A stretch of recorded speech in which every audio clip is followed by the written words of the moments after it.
Hello, everyone. Kinsey here. So glad to be here today. For those of you that don't know me, even though I know I introduce myself every time, but we always have new people joining. So, for those of you that don't know me, my name is Kinsey Berkwin. I am an integrative nutritionist and owner of a nutrition and online nutrition and wellness practice where we specialize in holistic solutions for mental health. So, helping busy parents and professionals and high achievers that are doing all of the things, yet they're struggling with anxiety or depression. We help them by delivering a root caused body mind approach to optimize their physical and mental health. So today, excuse me, I am going live to talk about the inflammation connection to anxiety and depression. So before I go, looks like we've got a couple people joining. Hello. So glad to be here with you all. Some people wanted to be notified when I went live. So I am doing a quick blast to let everyone know that time has come. So let me do this real quick. So weird. Facebook has changed up their things.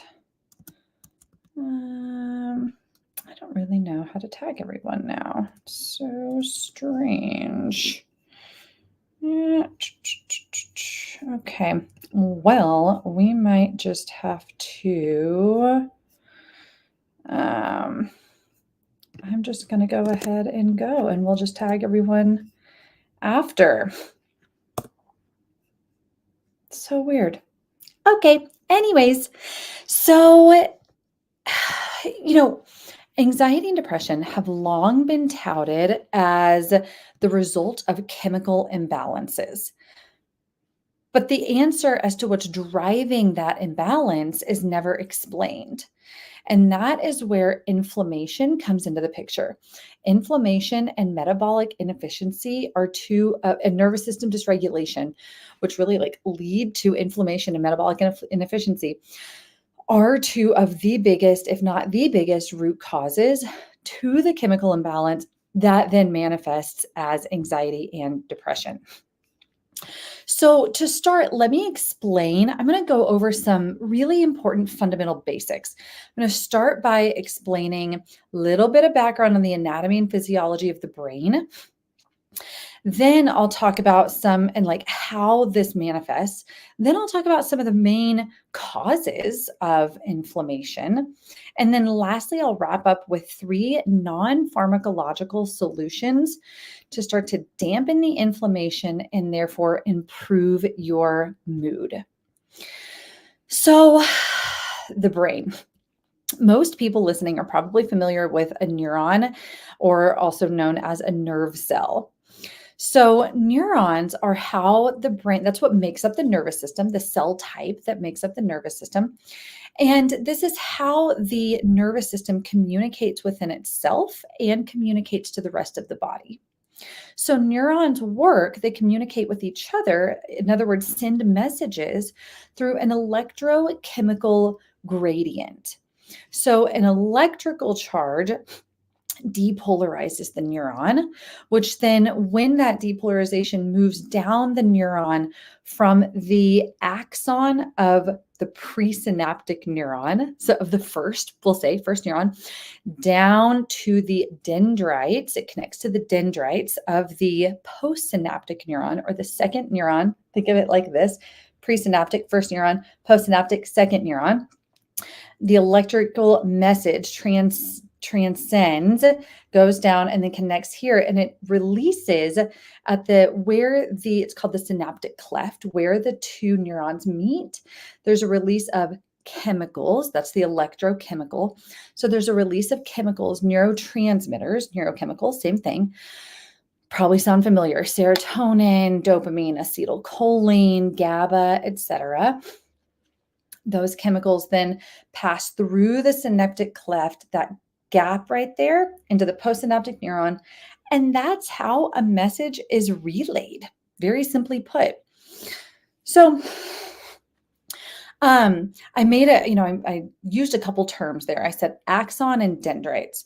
So the last or another important thing to realize is that the axon of one neuron connects with the dendrites of the connecting neuron.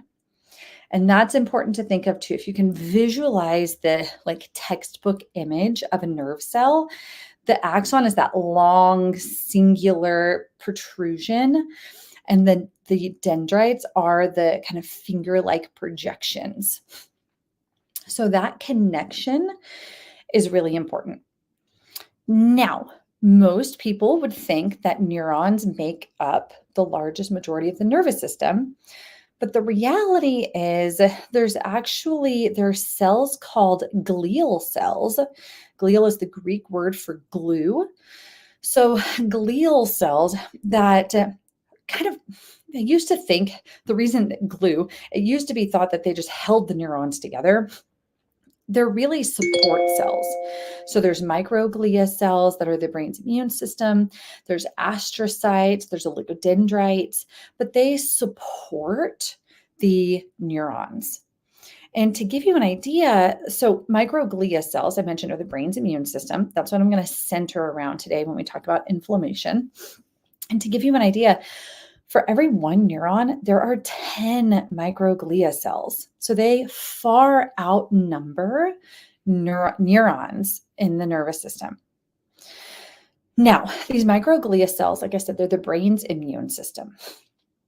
Actually, before I go there, last thing I'll say is the brain, last part of this anatomy conversation, the brain is protected by what's called the blood-brain barrier, which is a very dense capillary system that is supposed to keep everything that's not supposed to be allowed in the brain out of it. Small particles, amino acids, cytokines, so inflammatory chemicals from the rest of the body, certain bacterial cell types are called lipopolysaccharides, certain viruses, they can cross through the blood-brain barrier, but it's supposed to be, virtually impenetrable otherwise. So microglia cells, they are, like I said, they're the brain's immune system. They are very trigger happy. So if they sense, because neurons are so delicate, if microglia cells sense a potential threat, like let's say a bacterial endotoxin coming from the gut, they sense a potential threat, they will activate and start to release pro-inflammatory chemicals to try to destroy that perceived threat. Now, here's where things get interesting and become important. One, those pro-inflammatory chemicals can create what's called a spreading depression, which means when one microglia cell is activated, it releases those pro-inflammatory chemicals called cytokines, by the way, and those cytokines trigger another microglia cell and another and another and another and another, and it spreads throughout the brain. Secondly, microglia cells don't have a great off switch. So once they're activated, they can stay in this hyperreactive state and continue perpetuating inflammation. And especially if there's multiple sources of inflammation, that's where this inflammation in the brain can become chronic. Now, I've used the term inflammation a lot. I also want to define this. So inflammation, a lot of people think, hot, pain, swelling, tender, redness. That's true of acute inflammation in certain types of tissue. Chronic inflammation, though, does not always manifest this way. So to define inflammation, it is the immune system's response to injury. Immune response to injury. And we know there are 3 different categories of injury. There's chemical injury, so things like food sensitivities and allergies and toxin exposure and hormone imbalance and gut microbiome imbalances, right? There's physical injury, so physical injury, right? So traumatic brain injury, broken bones, sprained ankles, surgery, pregnancy and labor. Those are some examples. And then third is emotional injury. which we all have, right? The day in, day out stressors, and then the more insidious, like lacking meaning and purpose in life, or loneliness, or financial stress, or childhood trauma. So any of those can trigger this inflammatory reaction mediated by the microglia cells in the brain. Now, how this connects to anxiety and depression, I mentioned, creates this spreading depression. Well, this inflammatory response triggers several downstream effects. Number one, something called dendritic pruning. So I mentioned axon connects to dendrites. That connection is how nerve chemicals communicate. That is how we initiate a thought. That's how we initiate a feeling. That's how we move. That's how we sense our internal and external environment. So if the dendrites pruning, if that connection is interfered with, we no longer send that message, right? So that's where this can manifest as alterations in our feelings and our thinking, aka anxiety and depression. Number two, it affects our hypothalamic pituitary adrenal axis, HPA axis, aka stress response, aka nervous system regulation, right? Talk a lot about that. So this inflammation triggers the stress response, because the stress response, the release of glucocorticoids or adrenaline, or a shift into the sympathetic or dorsal vagal system, is designed to help dampen and resolve that inflammatory response so that it doesn't become chronic. But with chronic inflammation, it leads to chronic dysregulation of the HPA and nervous system, and it can actually become a vicious cycle and become a source of inflammation in and of itself. It also disrupts the chemical balance. So that's why I say it's the root of the chemical imbalance. So rather than releasing, let's say, serotonin, there may be a release of glutamate or norepinephrine or epinephrine or other neurochemicals that are more excitatory that would not normally be released in a non-inflamed brain. So that can disrupt our thinking and feeling, and at the expense of neurochemicals like serotonin and dopamine that would otherwise leave us feeling more positive, lighthearted, and optimistic. Lastly, it disrupts the blood-brain barrier. So chronic inflammation degrades the integrity of the blood-brain barrier and actually the gut barrier.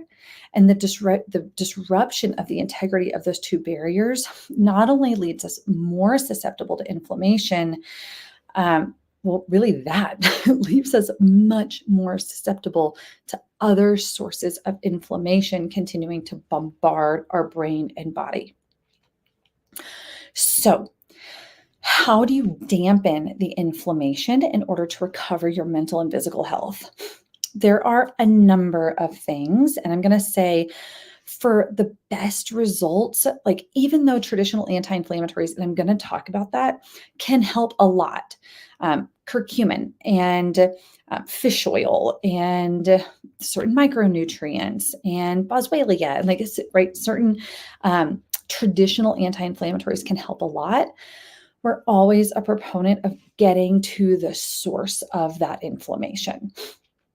So categorically speaking, we're looking at things like diet, right? Are you eating an anti-inflammatory diet, or are you eating like the standard American processed food, fast food, refined oils, high sugar diet?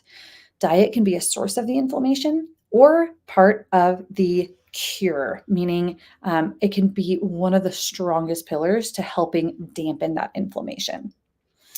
Stress, chronic emotional stress, like work stress, juggling family and career and deadlines and a social life and traffic and all of the things, right? If we don't have an intentional practice for regulating our nervous system and releasing that stress.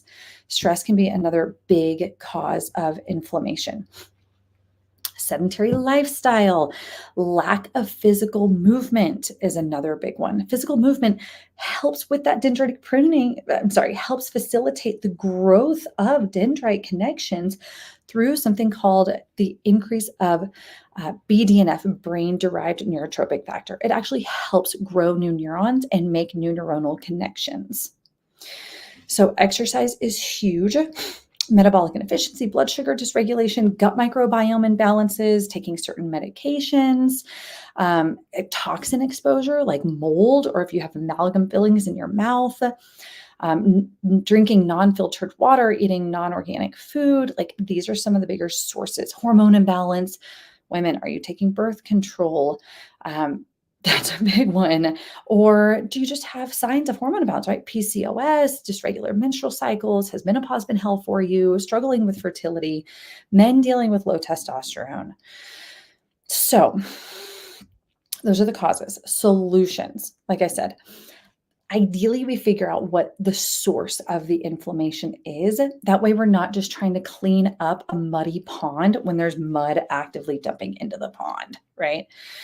But I've given lots of talks on nervous system dysregulation, how to regulate nervous system, anti-inflammatory diet, exercise. So if you want more information about the big picture things, we always start with nutrition, nervous system regulation, and gut health on everyone. But here are a few things. If you want more information about that, go to my page, my Instagram page, my Facebook group, Holistic Solutions for Mental Health and Wellness. Find those archive talks, lots of information in there. But nonetheless, here are some easy things that you can start like yesterday. So one is supplementing with omega-3s. I love fish oil. I love cod liver oil. Omega-3s, EPA, DHA, ideally you're getting up close to a gram of EPA, DHA combined. Eat fatty fish, of course, also in the diet. But the fish oil, A, helps resolve the inflammatory response. And then B, all of our neurons are insulated by a fatty myelin sheath, just like electrical cords are insulated with rubber. And that fatty myelin sheath is made largely of omega-3s. So EPA, DHA, fish oil, cod liver oil, they help us in two different ways by dampening the inflammation and then supporting the integrity of the neurons themselves. Number two, exercise. Exercise is a simple thing. I mean, I'm talking like 10-minute high-intensity interval training, a 30-minute walk every day. It doesn't have to be much. You do not have to go to a gym. Choose something that you truly enjoy, that you can repeatedly fit into your schedule, and that does not feel like work. Because as soon as exercise feels like work, you're not going to keep doing it. But if you like going for a walk, or you like gardening, or you like hiking or swimming or dancing, like anything like that, and like 3 or 4 days a week, I exercise in 10 minutes through a HIIT workout. And the evidence shows that's all that's really needed to get a lot of benefits, including boosting brain-derived neurotrophic factor. So exercise, so important and so helpful for our brain. Not to mention, it's been shown to be as effective as antidepressants for mild to moderate depression. Okay, number 3 would be, I want to talk about diet. I'm going to talk about micronutrients, so vitamins and minerals. This is optimally, we're getting this from diet, right? We're getting enough vitamin D from the sun. We're eating nutrient-dense food, vegetables, fruit, protein, grass-fed, wild-caught, all the things. At the very least, supplements can help.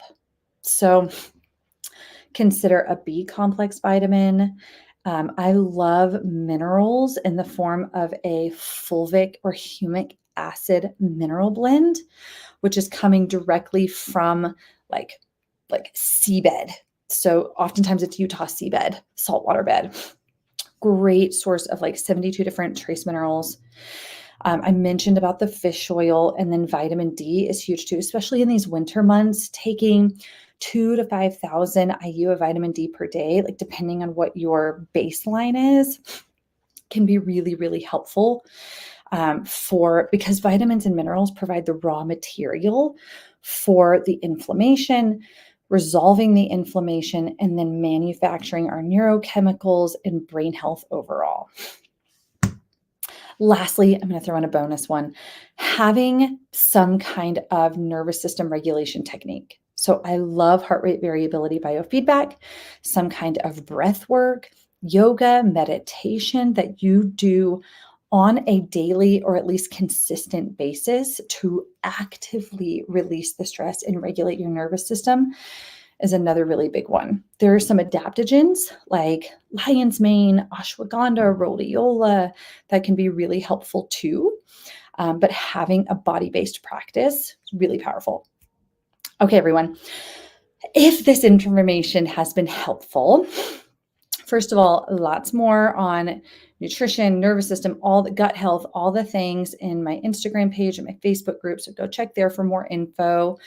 And then I also am launching, we've got early bird enrollment open for our 90-day group coaching program, Chaos to Calm for Anxiety.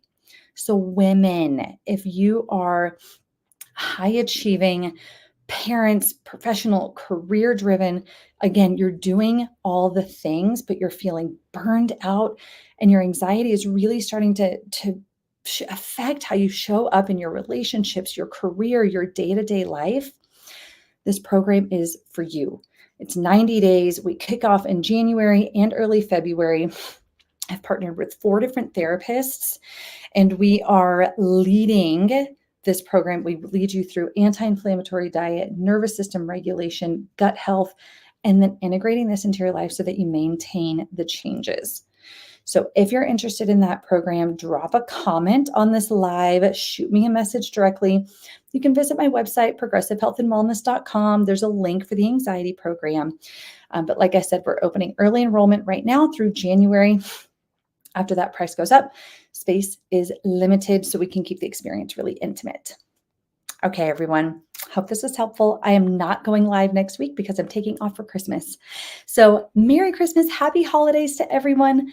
Hope you have a beautiful holiday season, and I will see you at the new year. Okay. Bye, everyone. Thanks for being here.